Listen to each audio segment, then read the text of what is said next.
열왕기상 19장 1절에서 8절까지의 말씀입니다. 열왕기상 19장 1절에서 8절 말씀, 구약 549페이지에 있습니다. 열왕기상 19장 1절에서 8절 말씀을 우리 같이 한 목소리로 읽겠습니다. 아합이 엘리야가 행한 모든 일과 그가 어떻게 모든 선지자를 칼로 죽였는지를 이세벨에게 말하니 이세벨이 사신을 엘리야에게 보내어 이르되 내가 내일 이맘때에는 반드시 내 생명을 저 사람들 중 한 사람의 생명과 같게 하리라.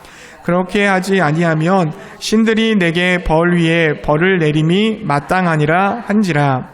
그가 이 형편을 보고 일어나 자기의 생명을 위해 도망하여 유다에 속한 브엘세바에 이르러 자기의 사환을 그곳에 머물게 하고 자기 자신은 광야로 들어가 하루길쯤 가서 한 로뎀 나무 아래에 앉아서 자기가 죽기를 원하여 이르되 여호와여 넉넉하오니 지금 내 생명을 거두시옵소서. 나는 내 조상들보다 낫지 못하니이다 하고 로뎀 나무 아래에 누워 자더니 천사가 그를 어루만지며 그에게 이르되 일어나서 먹으라 하는지라. 본즉 머리맡에 숯불에 구운 떡과 한 병 물이 있더라. 이에 먹고 마시고 다시 누웠더니 여호와의 천사가 또다시 와서 어루만지며 이르되 일어나 먹으라. 내가 갈 길을 다 가지 못할까 하노라 하는지라. 이에 일어나 먹고 마시고 그 음식물의 힘을 의지하여 40주 40야를 가서 하나님의 산 호렙에 이르니라. 아멘. 엘리야는 지금 어디론가 열심히 가고 있습니다. 뒤도 돌아보지 않고 암만 향해서 열심히 달려가고 있습니다. 엘리야의 얼굴은 누군가에게 쫓기는 사람처럼 매우 다급하고 또 긴장되어 보입니다. 그렇습니다. 엘리야는 지금 이세벨을 피해 달아나고 있는 중입니다. 엘리야가 36개 주랭랑을 치는 모습을 여러분 상상하실 수 있겠습니까? 엘리야의 귀 속에는 아직도 이세벨의 목소리가 쟁쟁하게 울려 퍼지는 것 같아요. 내가 엘리야 너를 반드시 죽이겠다. 내가 내일 이 시간까지 너를 죽이기로 내가 섬기고 있는 바알과 아세라 신에게 맹세한다. 내가 너를 죽이지 않으면 내가 섬기는 바알과 아세라 신이 나에게 벌 위에 벌을 내릴 거야. 너는 반드시 내일 내 앞에 시체로 남겨지게 될 것이다. 여러분, 내 원수가 나를 반드시 죽이겠다고 한다면 여러분들은 어떻게 하시겠습니까? 목숨을 부지하기 위해서 엘리야처럼 열심히 도망갈 수밖에는 없을 것입니다. 그러나 여러분, 엘리야가 누구예요? 당대 이 엘리야는 이스라엘 민족의 영웅이었습니다. 죽은 아이를 살렸던 능력의 엘리야였고요. 또 게다가 얼마 전 갈멜산에서 바알과 아세라 선지자 850명과 엘리야 한 사람이 싸웠잖아요. 영적 전쟁을 했습니다. 그래서 상상을 초월한 극적인 승리를 했던 사람이 바로 엘리야였습니다. 3년 6개월 동안 가뭄이 들어서 땅이 온통 쩍쩍 갈라지고 있었을 때 하나님께 기도해서 비가 오게 한 사람, 그가 바로 엘리야입니다. 그런데 그가 지금 자신을 죽이겠다고 혈안이 되어져 있는 그 아합의 아내 이세벨 때문에 오금이 저리도록 도망을 가고 있습니다. 브엘세바까지 도망을 가고 있는 거예요. 브엘세바가 어디입니까? 이스라엘 땅을 넘어 유다의 남쪽 끝에 자리 잡고 있는 곳입니다. 그 사막지대지요. 더 들어가면 광야가 펼쳐져 있습니다. 뜨거운 햇볕을 맞으면서 숨이 목까지 차오를 무렵에 엘리야는 쌀이나무로 보이는 로뎀나무 그 그늘 아래에 앉았습니다. 그리고 참다 못한 이 엘리야가 입에서 울분을 토해냅니다. 하나님, 저 더 이상 살고 싶지 않아요. 저를 데려가 주세요. 저는 믿음의 사람들과 같지 않습니다. 더 이상 저는 살 힘이 없습니다. 전 죽고 싶습니다. 어쩌다가 엘리야가 이 지경에 이르게 된 걸까요? 더 이상 살고 싶지 않다. 죽었으면 좋겠다. 모든 것을 포기한 사람의 말이죠. 아무런 소망이 없는 자의 고백입니다. 엘리야가 왜 이렇게 절망스러운 고백을 하고 있습니까? 왜 이런 절망스러운 말을 하고 있어요? 엘리야가 뭐 때문에 이렇게 힘들어하는 겁니까? 이 질문을 하나님도 동일하게 엘리야에게 하셨어요.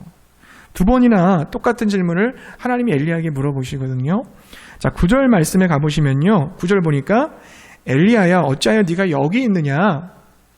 자, 13절에도 다시 물어보시죠. 13절도 가보시면 엘리야야 네가 어찌하여 여기 있느냐? 하나님의 두 번 이 질문에 엘리야는 두 번 대답을 하는데요. 모두가 다 똑같은 대답을 합니다. 10절 대답인데요. 열왕기상 19장 10절 보니까 그가 대답하되 내가 만군의 하나님 여호와께 열심히 유별하오니 이는 이스라엘 자손이 주의 언약을 버리고 주의 제단을 헐며 칼로 주의 선지자들을 죽였음이오며 오직 나만 남았거늘 그들이 내 생명을 찾아 빼앗으려 하나이다. 아멘. 자, 그 두 번째 대답도 14절에 기록되어져 있어요. 14절도 똑같습니다. 10절하고 두 번이나 반복해서 강조하고 있는 이 엘리야의 대답은 뭡니까? 하나님을 향해서 자신의 생을 걸고 열심히 헌신을 했는데 아무것도 달라진 게 없다는 거죠. 엘리야가 3년 반 동안 시간을 도피 생활을 하면서 주의 일에 열심을 냈습니다. 특별히 우상 숭배자들 850명과 싸워서 이겼고요. 그리고 하나님께서 엘리야의 기도에 불로도 응답을 해주셨습니다. 이렇게 놀라운 역사를 하나님께서 보여주셨다고 한다면 이제 좀 아합도 회개를 하고 이세벨도 좀 하나님의 살아계심을 인정하고 어떤 변화가 있어야 되는데 전혀 변화가 없다는 거죠. 오히려 이세벨은 어떻게 합니까? 엘리야 자신을 죽이겠다고 칼을 갈고 있고요. 백성들조차도 이런 놀라운 하나님의 은혜를 경험했다면 회개하고 돌아와야 되는데 회개하지 않고 계속해서 우상을 섬기고 있는 겁니다. 오직 자기 자신만 하나님을 섬기고 있다는 거예요. 그는 자신의 사역을 통해서 그 바알 종교를 제거해 보려고 시도했었지만 거기에 대해서 실패했다라고 생각하고 지금 엘리야가 크게 실망하고 있는 것입니다. 열심을 다했습니다. 목숨을 걸고 싸웠습니다. 제일 어두운 시대에 가장 열심히 일했습니다.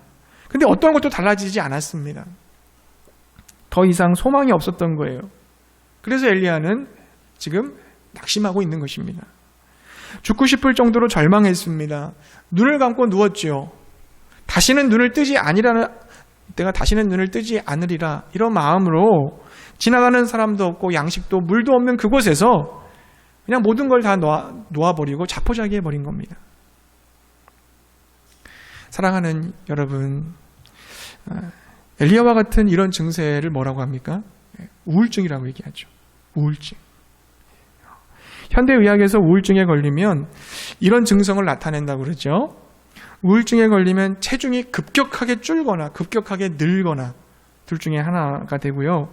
몹시 피곤함을 느낍니다. 그리고 자신이 무가치하다고 생각을 하게 되고 모든 일에 의욕이 떨어져요. 가슴이 답답하고 불안하고 밤에 잠을 설칩니다. 그리고 가끔씩 아주 심한 짜증과 또 슬픔을 경험하고 갑자기 이유도 없이 눈물이 막 흘러내리고 이것이 심해지면은 자살까지 생각한다고 하죠. 실제로 이 병에 걸린 사람의 15% 정도가 자살을 시도했다는 통계가 발표되었습니다. 그러나 여러분 너무 절망하지 마세요. 의사나 병원의 도움을 받아서 거의 한 80% 정도는 치료되고 있는 것으로 조사가 되었습니다. 이런 우울증은 저와 여러분과 같은 평범한 사람들도 걸릴 수가 있다는 것입니다. 사람들은 누구나 다 꿈을 가지고 있잖아요. 근데 인생을 살다 보면 그 꿈대로 되지 않는 경우가 훨씬 더 많습니다. 우리 중에도 내 꿈대로 내가 계획한 대로 내가 세웠던 타임테이블대로 모든 것이 이루어졌다라고 자부할 사람이 몇 명이나 되겠어요. 우리 모두는 인생을 살아가면서 내 뜻대로 내 생각대로 되지 않은 것이 참 많다는 거, 그걸 우리가 배우지 않습니까? 인생을 살면서. 누구나 다 이 엘리야와 같은 낙심을 한두 번 체험했을 것이고 또 지금도 그러한 낙심을 체험하고 계신 분들이 아마 이 자리에 저와 여러분 속에도 있을 수 있다고 생각을 합니다. 그때 우리는 한없는 나락으로 떨어져서 로뎀나무 아래에서 절망하게 되는 것입니다. 세상 일만 그런 게 아니죠. 영적 생활도 마찬가지예요. 우리 믿음이 항상 좋은 것만은 아니잖아요. 엘리야는 여러분 선지자 중에 선지자였습니다. 구약에서 가장 많은 능력을 행한 사람이었습니다. 하나님께 인정을 받은 사람이에요. 그러나 그가 믿음이 흔들리기 시작하자 하루아침에 다 와르르 무너져버리고 말았어요. 그럼 바울도 마찬가지죠. 바울도 사도 중에 사도 아닙니까? 그는 로마서 15장을 해서 그 자신의 사역의 청사진을 기록했어요. 로마서 15장 22절 이하에 보면 바울은 로마를 지나서 서바나, 지금의 스페인까지 이르려고 계획을 세웠습니다. 근데 여러분 바울의 일생을 보십시오. 그렇게 계획한 대로 됐습니까? 그토록 가고 싶었던 그 로마를 자유인이 되어서 사도의 신분으로 간 것이 아니라 결국 손과 발에 쇠사슬이 묶인 죄인의 신분이 되어서 그렇게 로마로 들어가게 되었습니다. 로마로 들어가서도 자유롭게 복음을 증거한 게 아니라 감옥에 갇혀 있어서 자기에게 찾아오는 사람들에게만 복음을 증거할 수 있는 그러한 가택연금 상태라고 하죠. 그런 상태로 복음을 전했어요. 뿐만 아니라 그가 꿈꾸었던 그 스페인도 그는 가지 못했습니다. 그의 꿈은 좌절된 것입니다. 믿음으로 하는 일에도 좌절을 경험할 수 있어요. 엘리야도 좌절했고 바울도 좌절했고 엘리야의 꿈도 깨어지고 바울의 꿈도 깨어졌습니다. 오늘 우리의 신앙생활도 좌절이 있을 수 있다는 것입니다. 항상 우리 믿음이 하이를 찍지 않아요. 피크로 올라가지 않습니다. 하이 레벨에 있지 않고 때로는 내려올 수 있다는 거예요. 흔히들 강단에서 이런 얘기들을 많이 하는데요. 예수 믿는 자에게는 좌절이나 실패가 없다고 얘기합니다. 모든 것이 잘 풀린다라고 얘기를 합니다. 저는 그 말에 동의할 수가 없어요. 예수 믿는 자에게도 좌절이 있을 수 있습니다. 왜 그렇습니까? 세상이 그만큼 악하기 때문이죠. 바울이 그가 꿈꿨던 로마로 가고자 했지만 세상은 그만큼 악했거든요. 세상이 바울을 그냥 놔주지 않았습니다. 바울을 도전하였습니다. 그러니까 좌절을 당하는 거죠. 오늘 우리가 사는 세상에서 내가 예수님만 믿으면 다 됩니까? 모든 게 다 잘 됩니까? 모든 것이 다 우리의 뜻대로 다 이루어집니까? 그렇지 않습니다. 그 어린아이 같은 소리일 수 있어요. 예수 믿는 자에게도 실패가 찾아오고 좌절이 찾아올 수 있습니다. 축복과 긍정적이고 적극적 사고방식을 가지고 많이 얘기들을 하고 있지만 성도의 삶 속에서는 좌절과 불안과 고통이 있을 수 있다는 거예요. 성경에서 엘리야도 좌절했다고 기록하고 바울도 그리고 다윗도 베드로도 좌절했습니다. 악한 세상에서 하나님의 자녀로 살아갈 때 나도 모르게 기가 꺾이고 내가 원하는 대로 되지 않는 삭막한 세상이라는 것을 우리 모두가 다 체험한다는 것입니다. 코로나19 팬데믹 상황에서 여러분 얼마나 힘드세요? 우리 모두는 정말 힘든 시간들을 지금 보내고 있는 거예요. 한 번도 인생을 살면서 경험해보지 못한 일들을 우린 지금 경험하고 있잖아요. 모두가 다 마스크를 쓰고서 살아갈 거라고 여러분 상상해 본 적 있습니까? 정말 공상과학에서나 봤던 이야기지 이게 실제로 될 줄은 좀 몰랐어요. 경제적으로도 관계적으로도 우리 신앙적으로도 정말 너무나 많이 힘들잖아요. 우리 신앙이 많이 지금 침체되어 있고 다운되어 있잖아요. 성도님들 얼마나 여러분 힘드세요? 얼마나 지치고 외롭습니까? 저는 이 설교를 준비하면서 우리 성도님들을 다시 한번 떠올리고 정말 성도님들을 위해서 많이 더 열심히 기도해야 되겠다 다짐을 해보았어요. 여러분 가만히 귀를 기울여 보십시오. 이웃집 문틈에서 새어나오는 그 한숨 소리가 들리지 않습니까? 아파트 주변의 초라한 주택에서 밤낮 시달리는 그 탄식 소리, 형무소에서 병원에서 신음하고 있는 그 고통의 소리, 우리 젊은이들이 우리 아들 딸들이 일자리가 없어서 정말 애통해하면서 안타까워하면서 신음하는 그 소리들, 우리는 그 소리를 들을 수 있어야 됩니다. 교회는, 성도는 절망하는 사람들의 아픈 소리를 들을 수 있어야 한다는 것입니다. 내 자신의 성공만, 출세만 이루면 평안하다, 다 되었다고 생각하지 마시기 바라요. 우리는 그들의 소리를 들어줘야 되고 또 그들을 실제적으로 도와야 될 줄로 믿습니다. 저와 여러분을 비롯해서 우리 주변에 얼마나 많이 좌절하고 실망하고 탄식하는 분들이 많은지 모릅니다. 이런 엘리야를 하나님이 어떻게 다루실까요? 절망과 낙심에 사로잡힌 사람들, 하나님이 어떻게 그들을 위로해 주시겠습니까?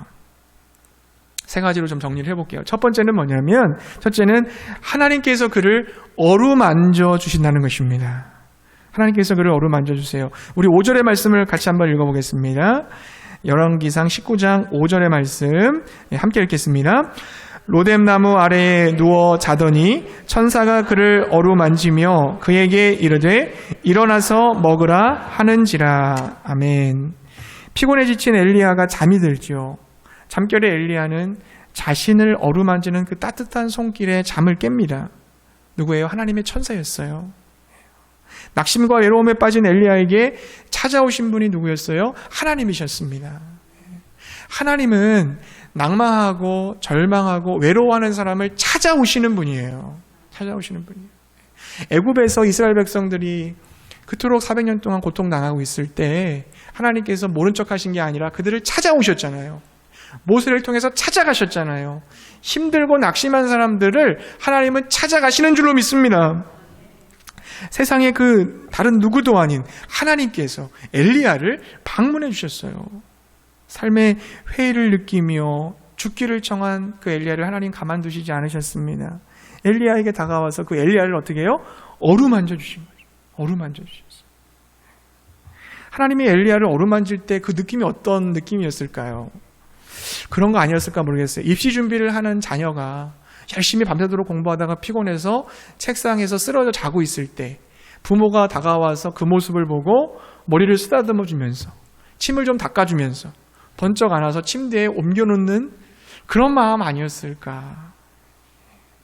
하나님은 자포자기한 사랑하는 아들 엘리야를 어루만져 주셨어요. 나는 네 편이야. 나는 네 옆에 있어. 네가 사막으로 도피해서 사람들과 만나고 싶지 않다고 해도 나는 여전히 네 옆에 있단다. 그래, 많이 힘들지. 많이 마음 아팠지. 내가 너의 어려움을 알고 있어. 내가 너를 도와줄게. 내가 너를 도와줄게. 그 엄마가 아이를 따뜻한 품에 안듯이 그렇게 안아주시는 거예요. 여러분, CCM 가수인데요. 커피소년이라고 여러분 들어보셨습니까? 커피소년이 부른 내가 네 편이 되어줄게라는 CCM이 있는데요. 그 찬양을 제가 듣다가 엘리야를 어루만지신 하나님의 손길이 이 가사에 있는 내용 아닐까? 그런 생각을 해봤어요. 이렇게 가사가 시작합니다. 누가 내 마음을 위로할까? 누가 내 마음을 알아줄까? 모두가 나를 비웃는 것 같아 기댈 곳 하나 없네. 이젠 괜찮다 했었는데 익숙해진 줄 알았는데 다시 찾아온 이 절망에 나는 또 쓰러져 혼자 남아있네. 내가 네 편이 되어줄게. 괜찮다 말해줄게. 다 잘 될 거라고, 넌 빛날 거라고, 넌 나에게 소중하다고, 모두 끝난 것 같은 날에 내 목소리를 기억해. 괜찮아, 다 잘 될 거야. 넌 나에게 가장 소중한 사람. 이 찬양 꼭 한번 들어보세요, 여러분. 하나님은 엘리야를 야단치지 않았습니다. 야, 네가 그러고도 선지자냐? 하나님의 일을 감당해야 될 네가 지금 여기서 뭐 하고 있냐? 너 그거밖에 안 되니? 이런 못난 놈 같으니라고 그렇게 하지 않으셨어요. 왜냐하면 하나님은 우리가 절망할 수밖에 없는 나약한 존재라는 것을 누구보다 잘 알고 계십니다. 이 세상에서 예수님께서 33년의 공생애를 사셨어요. 예수님은 그래서 우리 인간의 연약함을 알고 계십니다. 하루아침에 호언장담하던 인간이 조그만한 문제 하나 앞에서 부들부들 떨면서 주저앉을 수 있다는 걸 알고 계세요. 높은 위치에 올라갈수록 더 불안해진다는 것을 알고 계세요. 많이 모으면 모을수록 마음에 평안이 없는 것이 인간이요. 가지면 가진 대로, 없으면 없는 대로 만족을 못하는 것이 인간이라는 것을 우리 하나님은 잘 알고 계십니다. 그래서 엘리야를 나무라지 않으신 거예요. 말없이 그냥 어루만져 주신 것입니다. 여러분 18장에서요. 열왕기상 18장을 보시면 하나님은 굉장히 힘있게 일하시는 하나님이세요. 전능하신 하나님이시고 너무나 든든한 하나님이십니다. 그 하나님 우리 너무너무 좋아하죠. 강한 하나님, 힘 있는 하나님, 능력 있는 하나님. 근데 여러분 19장에 넘어오면요, 낙심하고 초라해가지고 웅크리고 있는 그런 인생을 찾아가셔서 위로해 주시는 하나님도 너무 좋은 하나님인 줄로 믿습니다. 하나님은 크신 분이시지만 가장 작고 작은, 모리알보다 더 작은 나 같은 사람을 사랑하시는 분이십니다. 하나님은 우리를 기능적으로 대하지 않아요. 우리를 수단으로 대하지 않아요. 우리를 이용하려고 하지 않아요. 우리 하나님은 목적으로 대하시는 거죠. 우리 한 사람 한 사람이 다 목적이에요. 인격적으로 대하신다는 겁니다. 여러분 우리 중에 혹시 절망하신 분 있습니까? 하나님은 나무라지 않습니다. 믿음이 없다고 꾸중하지 않습니다. 사랑의 손으로 말없이 다가오셔서 어루만져 주시는 줄로 믿습니다. 나는 네 편이야. 사람들이 너를 몰라줘도 나는 여전히 네 옆에 있어. 하나님이 말씀하신다는 거 믿으시고 그 하나님 만나시고 절망에 빠진 그 이웃들에게도 이 하나님을 전해주시기 바랍니다. 하나님께서 그를 어루만져 주셨고요. 두 번째는 하나님께서 그의 필요를 채워주셨어요. 그의 필요를 채워주셨습니다. 우리 6절과 7절 말씀을 한번 읽어보겠습니다. 열왕기상 19장 6절과 7절 말씀 함께 읽겠습니다. 본즉 머리맡에 숯불에 구운 떡과 한 병 물이 있더라. 이에 먹고 마시고 다시 누웠더니 여호와의 천사가 또 다시 와서 어루만지며 이르되 일어나 먹으라.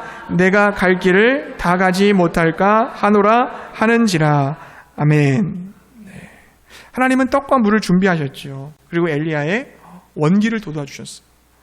엘리야가 탈진 상태라는 것을 아셨기 때문에 너 지쳐있구나, 탈진했구나.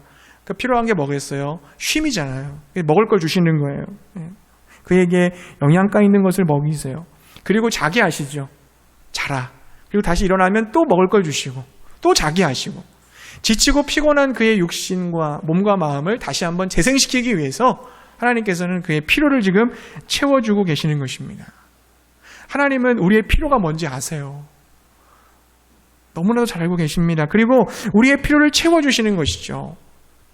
자, 부활을 경험했던 제자들이 여전히 예수님께로 가지 않고 사람 낚아야 될 그들이 어떻게 합니까? 다시 그들은 삶의 자리인 물고기 낚는 자리로 갔어요. 부활한 예수님을 뒤로하고 밤새도록 그물질을 하고 낚시질을 해봤지만 한 마리의 물고기도 잡지 못한 텅 빈 배를 가지고 있었습니다. 그때 예수님께서 그들을 찾아오셨잖아요. 찾아오셔서 깊은 데로 가서 그물 던지라고 말씀하시고 만선으로 바꿔주셨습니다. 새벽까지 물질하느라 지칠 대로 지친 제자들에게 생선과 떡을 구워주시면서 그들의 배를 채워주셨죠. 여러분 그들에게 왜 주님이 찾아가셨을까요? 다시 소명의 자리를 재생하신 거예요. 부활하신 예수님을 만났지만 예수님을 배신하고 도망갔었던 그들의 마음에 죄책감 같은 게 남아있잖아요. 근데 예수님은 그들을 찾아가셔서 그들을 처음 불렀을 때의 그 모습을 재현해주면서 내가 너희들을 다시 부르겠다라고 하는 걸 보여주신 거죠. 똑같은 환경이었어요. 빈대였을 때 주님이 가셔서 깊은 데로 가서 금을 던져라. 똑같은 환경에 똑같은 말씀 주신 거예요. 특별히 여러분 베드로는 예수님 3번 부인했잖아요. 예수님을 모른다고 계집종 앞에서 3번 부인했어요. 그 마음에 얼마나 큰 상처가 있었겠습니까? 베드로가 어떤 얼굴로 예수님을 볼 수 있었겠어요. 그러니까 예수님은 그 베드로의 마음을 아셨던 거예요. 그래서 베드로에게 찾아가셔서 뭐라고 하셨습니까? 네가 나를 사랑하느냐? 그걸 3번 물으셨습니다.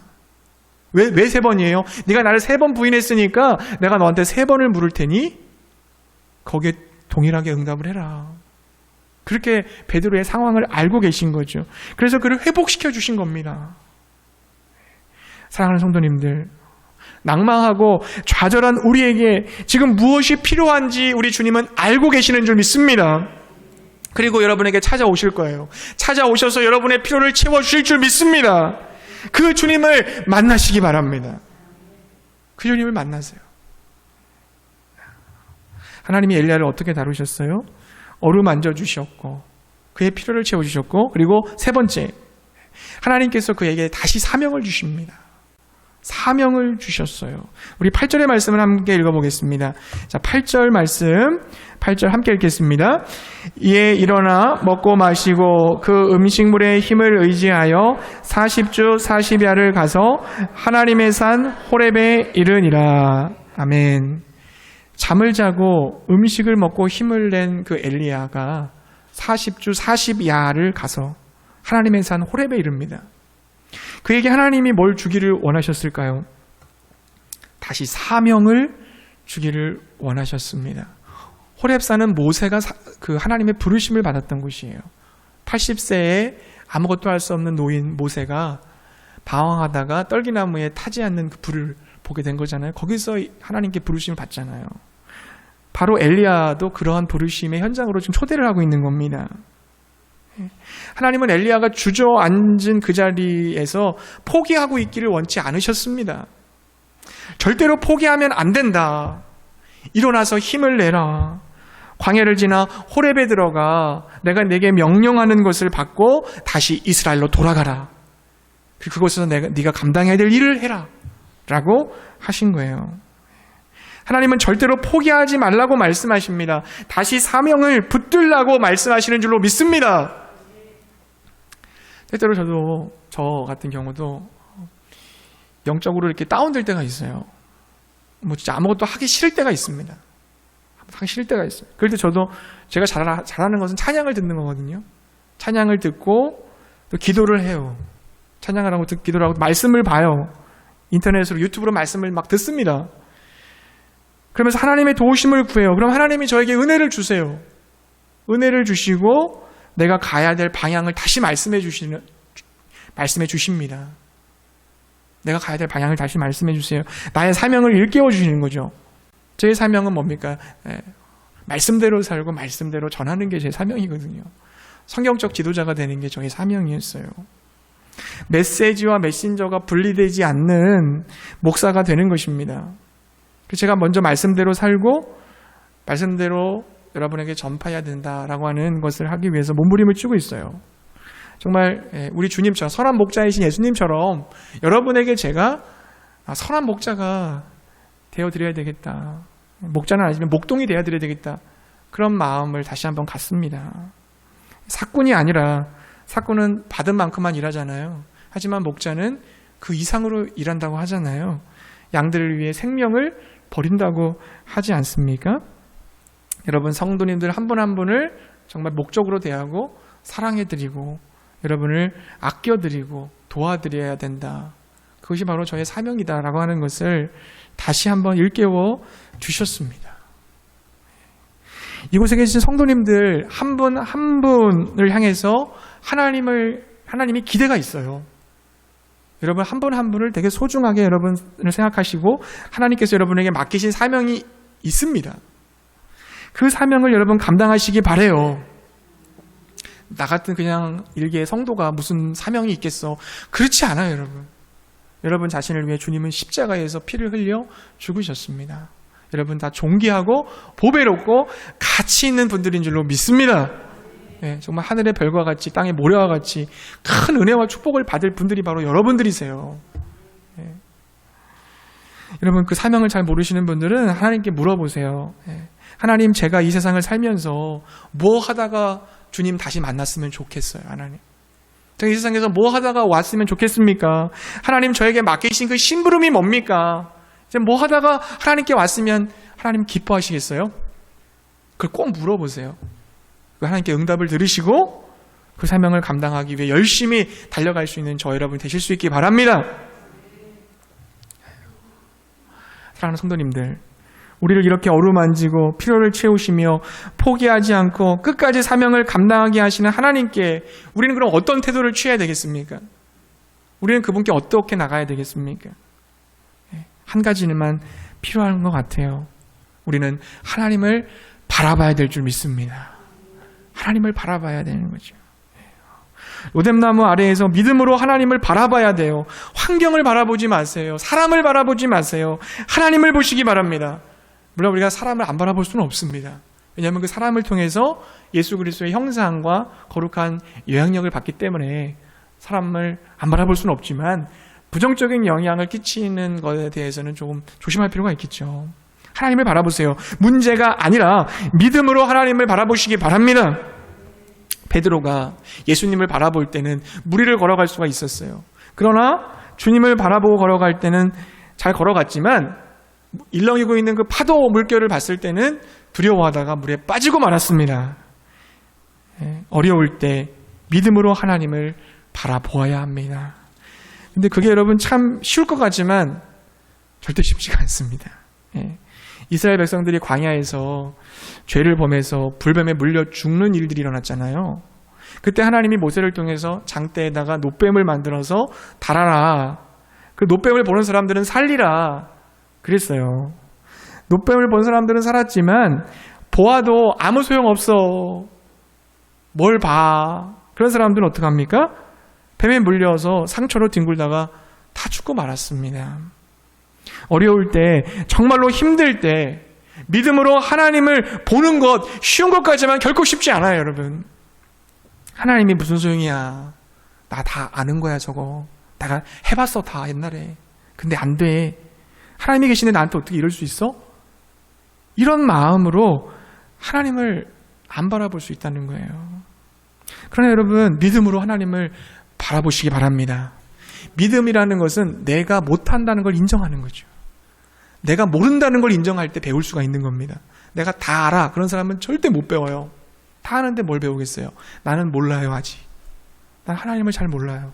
믿음을 잘 몰라요. 그런 사람이 배울 수가 있는 거고요. 나는 못해요.